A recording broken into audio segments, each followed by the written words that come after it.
My second video of the day is a little quickie. Quickie koala. You remember that little cartoon, any of you? The guy would always try to capture the koala bear, and every time he just snatched it up, he'd just blink and go away. Quickie koala. Well, I got a quickie JSNP 4 article to read you. Okay. Zero Hedge has this article there following.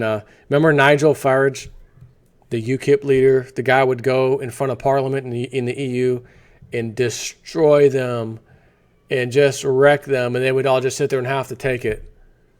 And he was the only one who would stand up and just give them hell. And he, as you know, when Trump made it as president, came over side by side. Because what he stands for is what Trump stands for. It's what this Le Pen lady stands for in France. It's what Theresa May stands for, etc. The club is being dismantled. But it says, and the point of the video is Brexit. Were we not told? Well, you know, Brexit. I know they did they added it to their what do you call it? They voted on it. The people voted, but it doesn't mean anything. Had to go to Parliament, right? Well, you know, Parliament doesn't have to do it. You know, it's just they don't have to follow the will of the people. And again, the mainstream media is telling us the likelihood of that to happen was not strong. That the Parliament probably wouldn't do it. And Nigel Farage delighted after UK Parliament overwhelmingly votes to trigger fully lawfully Brexit, Article 50. In a victory for Prime Minister Theresa May, the UK's Parliament's House of Commons voted overwhelmingly to trigger Britain's exit from the European Union, defeating attempts by pro-EU lawmakers to attach extra conditions to her plan to start divorce talks, if you will, by March 31st. That's just next month. 494 to 122 lawmakers voted in favor. 494 against 122. That is what we call stomping a mud hole in the opposition's butt and walking it dry. Lawmakers voted in favor of a law giving EU nationals the automatic right to remain in the UK as the first piece of legislation to authorize Brexit made its way through the Commons, ending days of intense debate, which have tested Miss May's slim parliamentary majority. The vote prompted a delighted Nigel Farage to tweet, "I never thought I'd see the day where the House of Commons overwhelmingly voted for Britain to leave the European Union." The bill must now be approved by the upper chamber, in which Miss May, does not have a majority before it becomes law. As the Financial Times adds, MPs voted on 8 clauses and amendments during the course of Wednesday evening. They included Clause 57, tabled by Labour, requiring the government to guarantee the rights of EU migrants before Article 50 is triggered.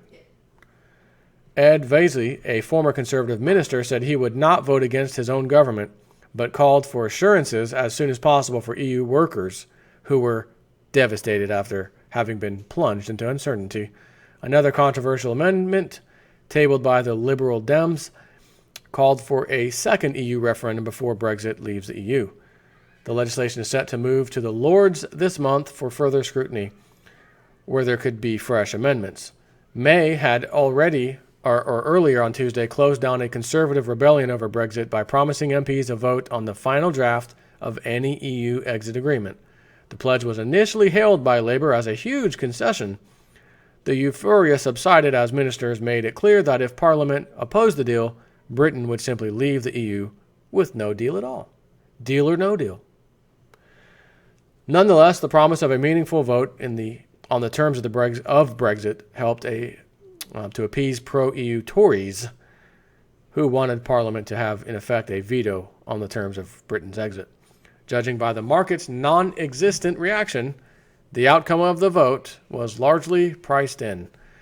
And again, if 490, was it 4 to 122? And that was in the Commons, and now it has to go to the upper chamber. I got a sneaky suspicion it's going to pass without any problem. So Brexit is going to be full force. They're going to be leaving the EU. As I said, as soon as that happened from day one, watch and you'll see next country, next country, next country. In the meanwhile, Greece is back in the spotlight again. They may need a fourth bailout, they're saying now, because they can't deal with some things, whatever, austerity and some other issues. We may need another bailout. And what could they possibly give up? We've given you guys everything. We privatized all of the industry that the citizens owned. We've sold it off, and now we're paying our tax, or not taxes, but we're paying our transport bills, toll roads, trains, everything. They're getting the money doesn't come back to Greece now. It's going to these outsiders. And those people just basically took it lying down, running around in the streets. Yeah, a few Molotov cocktails back and forth, nothing major. I said all they had to do was storm the Parliament building. If they would have stormed the Parliament building the day that they were, effing Greece in the A, those people would have never done it. They would have said, you know what, we're not doing the bailout, we're not doing it. They would have saved whatever they had left at that point in the country and not have to privatize and sell off, and said, you know what, now we're filing for bankruptcy, and by the way, because you've destroyed us, we're leaving the EU. But nope, people, like they do in a lot of South American countries, bang on pots and pans. Just bang on some pots and pans, that'll get this sucker to leave. Excuse me? Can you imagine a wild bear attacking you, and you happen to have a pot and pan next to you? Campfire? Get off me. Smokey, get off me. Oh no, let me get my weapon. That always does the trick. But in this case, they don't even need a weapon. All they had to do is storm the Parliament building. Those freaking politicians would have caved instantly. We're sorry, okay, we won't do it. But they didn't. And that is why they failed. Take care.